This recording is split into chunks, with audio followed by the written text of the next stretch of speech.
আমরা মায়েদের দুপুরের রান্নাবান্না এবং দুপুরের খাওয়া দাওয়া শেষ করে রেস্ট নেওয়ার সময় একটা বিশেষ চিন্তা মাথায় ঘুরে। সেটা হচ্ছে বিকেলের নাস্তায় বাচ্চাকে কি দেওয়া যায়। বিকেলের নাস্তায় স্বাস্থ্যসম্মত হেলদি কিছু একটা দিতে খুব ইচ্ছে করে। তো একটু দুপুরবেলা খাওয়া দাওয়াটা শেষ করে নিচ্ছি আগে। তো আজকে খুবই সিম্পল খাওয়া দাওয়া, ভর্তা, ভাজি, সেদ্ধ, এই আর কি। তো এই খাবারটা আসলে আমার কাছে খুবই ভালো লাগে। সেদ্ধ সবজি দিয়ে ভর্তা দিয়ে আমার কাছে অনেক মজা লাগে খেতে। তো সেটাই খাচ্ছে। ছেলেকে দিয়েছিলাম ভাত খেতে, সে তো ভাত তো খেলোই না, শুধু শুধু বসে বসে শশাগুলো খেয়ে ছিলে পুরো টেবিল একদম ছড়াই ফেলছে। তো যেটা বলছিলাম নাস্তার চিন্তা, তো এটা হচ্ছে সকালবেলা যে পরোটা করেছিলাম, পরোটার অনেকটাই ডো রয়ে গেছে। তো ভাবছিলাম যে ডোটা কি করব, এটা কালকে জন্য যদি ফ্রিজে তুলে রেখে দেয়, এটা তো একদম এমনিতেই তো ছেড়ে একদম নরম হয়ে গেছে, ফ্রিজে রাখলে তো আরও অবস্থা খারাপ হয়েছে। ভাবলাম এটা দিয়ে একটা কিছু বানাবো। তো এটা দিয়ে কিছু বানাবো, একটা পুর রেডি করছি আগে। তো সামান্য তেল দিয়ে প্যানে একটু পাঁচফোড়ন দিলাম, দিয়ে আর এখানে ছোট করে পেঁয়াজ আর আলু একদম ছোট ছোট করে কেটে নিয়েছি, এটাই ফোড়নের মধ্যে দিয়ে দিলাম। স্বাদ মতো দিলাম লবণ আর হচ্ছে একটু হলুদের গুঁড়া, এগুলা দিয়ে একটু নেড়ে চেড়ে ঢেকে সেদ্ধ করে নেব আর কি। আর হচ্ছে আমরা বাঙালিরা হচ্ছে নাস্তা মানে যে ভাজা পোড়াটা আমরা বেশি পছন্দ করি। কিছুদিন আগে একটা শো দেখেছিলাম, মেবি কি জানি শোটার নাম আমার ঠিক মনে নেই।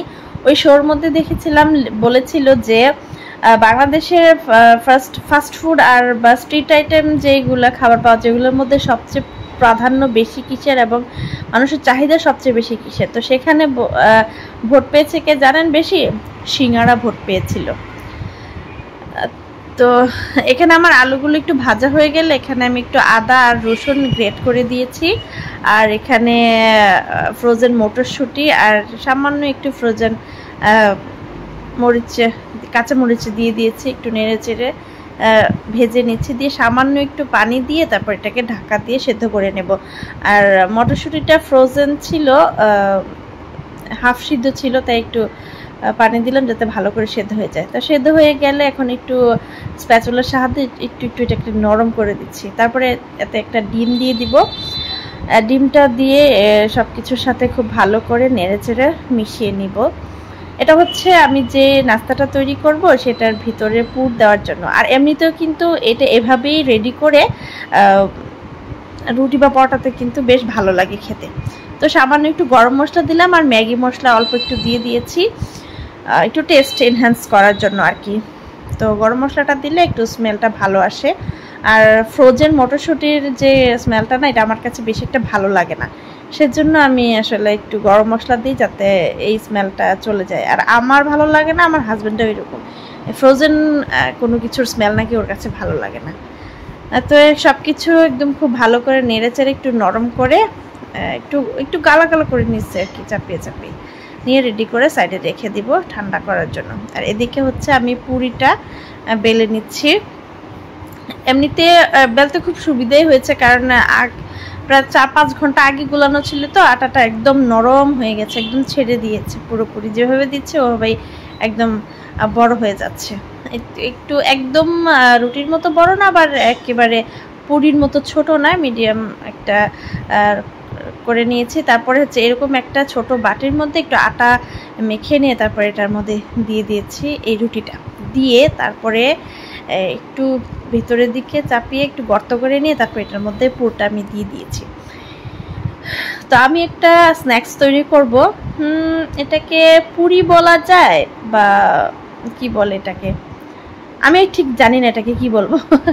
তো একটু স্বাদ বাড়ানোর জন্য আমি এখানে কিছুটা স্লাইস চিজ ফ্রোজেন করা ছিল, এগুলো একটু দিয়ে দিয়েছি আর কি।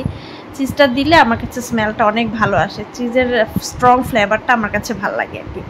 তো এখন এটাকে এরকম করে ফোল্ড করে নিচ্ছি। এটাকে ফ্রাইড মোমো বলা যায়, তাই না? এটা যার ইচ্ছে, এটা কি পুরি বলা যায় না মোমো বলা যায়। তা আমি এরকম করে একটু খুব ভালো করে এটাকে সিল করে দিয়ে তারপরে এক্সট্রা যে রুটির অংশটুকু আটাটুকু এটা আমি খুলে রেখে দিচ্ছি, না হলে কিন্তু আবার বেশি আটা হয়ে গেলে এটা ভাজার সময় উপরের অংশটা কাঁচা থাকবে। তো হাতের সাহায্যে সামান্য একটু প্রেস করে একটু বড় করে নিলাম আর কি। নিয়ে প্যানে তেল গরম করে নিয়েছি, নিয়ে এরপরে এই যে দিলাম ছেড়ে দিয়ে এখন উপরের অংশটুকুতে একটু এই যে স্প্যাচুলার সাহায্যে একটু তেল দিয়ে দিয়েছে, তাতে খুব ভালো করে এটা ফুলে ওঠে। অসম্ভব সুন্দরভাবে কিন্তু এটা ফুলে, এই যে দেখেন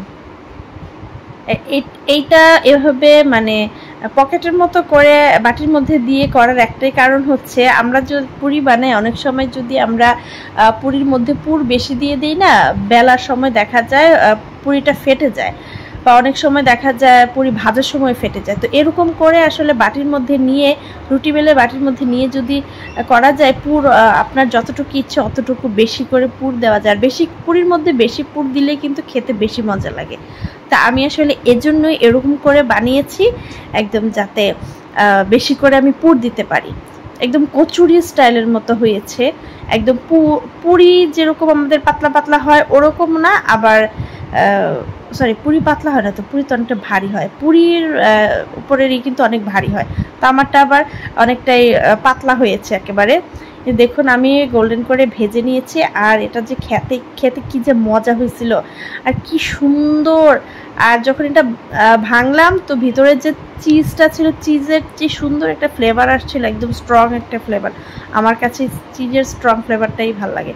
আমি ভাঙতে নিয়েছিলাম একদিক দিয়ে, ভেঙে গেছে আরেক দিক দিয়ে। এই যে দেখছেন ভিতরে একদম ঠাসানো পুর হয়েছে, একদম ইচ্ছে মতো পুর দেওয়া যায়। এজন্য এরকম করে যদি পুরি বানানো যায় তাহলে নিজের মনের মতো একদম বেশি করে পুর দিয়ে তারপরে পুরি খাওয়া যায়, তাহলে খেতে ভীষণ ভালো লাগে। আমি তো সবজি দিয়ে এটা করেছি, আপনারা চাইলে আলু দিয়ে একদম সিম্পল আলু দিয়ে কিন্তু আলু অথবা ডাল দিয়ে কিন্তু করতে পারেন, শুধু একটু টেকনিক খাটিয়ে। তো আজ এ পর্যন্তই, আল্লাহ হাফেজ। অনেক মজা হয়েছিল।